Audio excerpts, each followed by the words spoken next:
So I've noticed a few broken links. So you see that one's missing there. So there's some that are on there, but they're split and they just basically hang down. So at this point, we got to do something to essentially overcorrect. There's another one there. We got to overcorrect. Trying to widen it and all that stuff. That was a fair idea, but it's just the nature of the operation.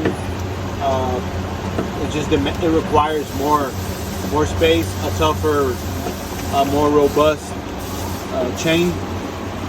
So it's got the little wheels, and if I'm not mistaken, that's either 3/16 or 1/4 inch bar. The LNS is it's a lot thicker. I want to say is 3/8 to 1/4 inch for sure. But see, this is the load here. The screw conveyor is not on, but I would imagine if it gets turned on now, it would literally overload the transition here, and that's what causes all of this buckling, because it gets overloaded. And I mean, it's a fair try to extend this up, but the fact that the incline is the way it is, and the geometry, it doesn't have, you know, the sloping characteristics that the LNS has. You see it over here on the in the 700s. The 700s, it's got a pretty deep opening to allow, and it's also wide, so that makes for a really good solution. And that's what I want to introduce. I want to introduce a conveyor that's designed for a Puma lathe and place it in here. I found a good deal, and I want to pass on the savings to you guys,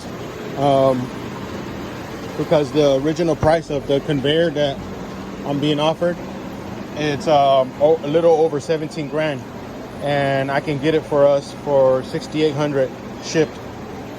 And basically what I want to do is modify the tank here to compensate for the fact that the chip conveyor is wider, and it's wider by quite a bit.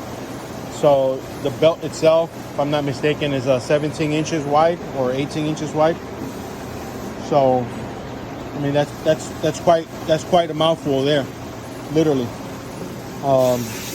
It'll give a lot more room for all of this type of shavings. These are pretty hardcore shavings, and yeah. So extending the tank here would be what's necessary. So basically, all of this will get scooted this way, and then it'll work out. Perhaps relocate the conveyor instead of it running like so. Maybe channel it this way, so that the conveyor can actually sit in this area here. The cart can slide inside here. I mean, those are extra ideas, but I'm willing to do the legwork and investigation. I just need the support via funding and access to the machine, and just cut me loose to it. I'll solve it for you.